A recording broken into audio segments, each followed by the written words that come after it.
Huwag mo nang ipakita mga build mo.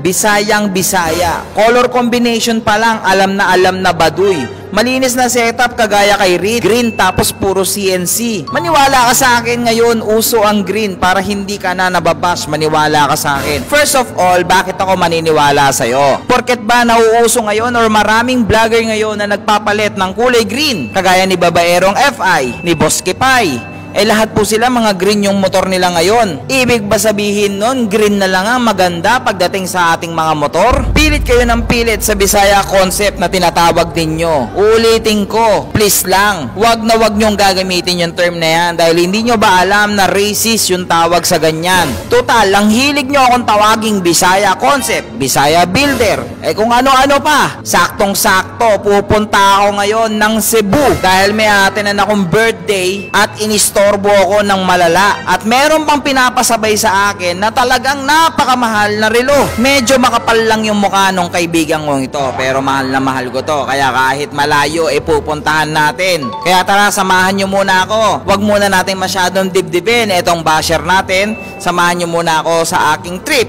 papunta sa Cebu. Pahinga muna tayo sa ating mga motor na binubuo ngayon dahil maglalakbay tayo papunta sa Cebu kasama ang aking pamilya at ang aking cute na baby. Dahil may pupuntahan tayong birthday party at meron tayong dadaling napakamahal na relo. Hindi ko lang muna mapakita sa inyo kasi hindi naman ito akin. Baka kasi may plano siyang gawin dito at baka maunahan natin siya. Kaya ang gusto ko, siya na lang talaga magbukas at hindi ko po ugaling makialam ng gamit na hindi akin kahit po pinapasabay po sa akin yan. Isa sa pinakamasarap na pakiramdam pag lumilipad na yung eroplano. Sa mga minutong ito kasi dito nakakalimutan ko lahat ng mga problema at stress ko sa buhay. Kasi ang iniisip ko lang sana safe makalipad yung eroplano namin. Kita nyo naman yung buong Metro Manila, napakaganda. Lalo na sa gabi maganda yan tignan. So nandito na kami ngayon sa Cebu. Mabilis lang naman yung biyahe Manila to Cebu. Ang matagal lang talaga is yung pag-aantay mo ng eroplano at yung mga biyahe mo papuntang airport. Nakapunta na rin pala ako dati dito. So ito yung third time ko ang pagpunta sa Cebu. Kaya hindi na rin po ako ganon nahihirapan at medyo tanda ko na rin po yung lugar. Dito pala kami mag-check-in ng pamilya ko sa Crimson Hotel. Baka sabihin ninyo mayaman ako kasi mahal sa Crimson. Libre lang po yan. Nakakuha lang po ako ng voucher sa 7-Eleven. Sobrang priceless talaga yung mga ganitong pakiramdam na makikita mong nakangiti ang iyong anak sa mga bagay na nakikita niya. You know? Yun, may pa-electric pan. Oh, Kalen, tara, rest na tayo. Pahinga na tayo para dito sa pupuntahan natin. Grabe effort namin ha. Mapagod din anak ko ha. Sino ba itong pupuntahan natin? So dahil nasa Cebu kami, complimentary lang to ng hotel. So magkaka-diabetic ako dito. Anyway, papahinga lang muna kami sa yung room namin. Uy, ito yung likod ng malapit kami sa beach. Uy. Natatakpan kami ng halaman. Yay! Yay! Yay! Happy ah! Happy ah! Yay! Kung anong pogi mo tol ah? Gerard Ski. Uy! Hey! Grabe yung aberya sa akin ito. Pumunta ako dito para dito. Mamaya malalaman nyo kung laman yan. Ano yan? Million yan. Ito. Million yan. Di pa nag-umpisa yung party. Putrip ka na. Ay, nako. Pagod kami buong araw. Galing Cebu, biyahe. Dire-diretso, party. Welcome. Gumising ba, leche ka? Dumating na yun ang istorbo sa akin. Ayan yung pinasabay mo. Ano yan? Di ko alam. Ayoko sabihin. Oy. Tapos, kaya kami pumunta talaga dito dahil birthday ng anak niya. Pero may pinasabay sa akin na kinakabahan ako. Ang hirap dalhin. Baka naman pinaprank mo, leche ka. Silipin mo! Baka sabihin mo, niloko kita eh. Hindi, nagpasabay ako sa kanya ng peke. Peke lang naman to, ito. Peke? Hop! Anong peke? Kabadong-kabado ako dyan. Hindi, syempre. Alam ko pa dyan. Bear brand. Relax. Grabe ka magpasabay sa akin. Pero seryoso, ingat na ingat ako sa biyahe. Nasa hand carry ko yan eh.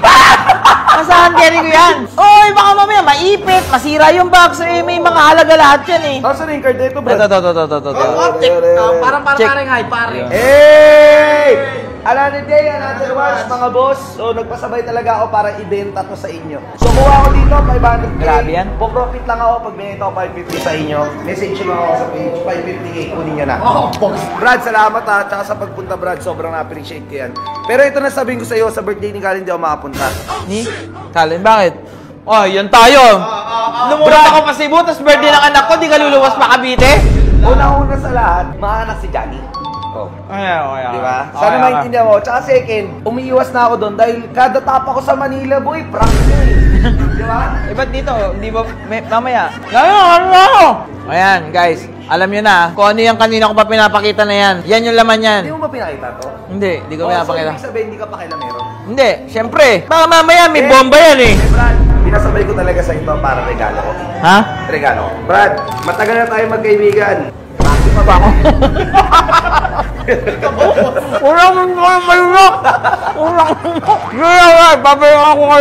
So napakita ko na sa inyo kung ano yung dala-dala kong relo at ingat na ingat talaga ako at medyo kinakabahan din ako. Siyempre, mamaya kung ano man yung mangyari, maipit, madurog, mawala, eh siyempre hindi ganong kamura yung relong pinadala sa atin ni itong 115 ito. At alam nyo kung ano pa yung pinakamalupit na part? Walang bayad dyan, baka naman 150. So anyway, biro lang yun. Punta na tayo sa first birthday ng anak ni 150 at nandito si Miss Rachel. Wow, sana all nai-invite si Miss Rachel. So ito na nga, nag-umpisa na yung party dito. Medyo palobat na ako sa mga oras na to pero pinipilit ko pa rin mag-take ng video kung ano yung mga pwede pa nating matake. Pero palobat na yung phone ko kaya bahala na kung ano na lang yung mga matake kong video dito. Yun na lang yung maibibigay ko sa inyo. By the way, nandito rin pala yung grupo namin before. Ayan si Nix, 150. Ako, kulang na lang talaga dyan, si Boss Reker. Nakakapagod pero masayang umaten ng mga ganitong birthday party ng mga bata. Kasi syempre, yung mga anak natin ay talagang sobrang saya. Yun nga lang, nakakapagod po talaga maghabol. Habol dito, habol doon. Pero like what I said, kung makikita mo naman nakangiti ang yung anak, sobrang priceless naman nun.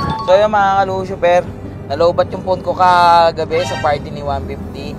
So, bago natin tapusin tong video natin, yun lang naman talaga din yung nang abala sa amin. Ayan, pupunta pa kami Cebu para sa'yo, hihatid lang yung relo mo. By the way guys, ito, enjoyin muna namin yung Cebu kasi uuwi din kami kaagad dahil yun lang naman talaga yung purpose ng pagpunta namin dito.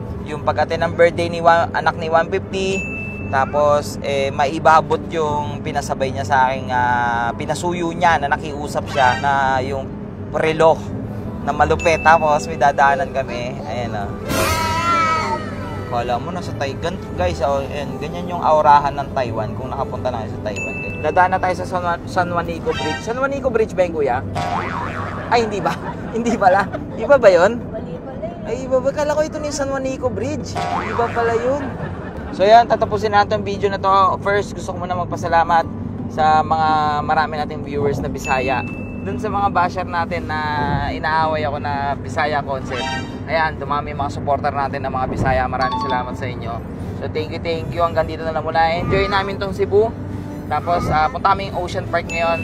Kasi may gusto lang akong ipasyal para masulit lang natin na. Yan, hanggang dyan na lang.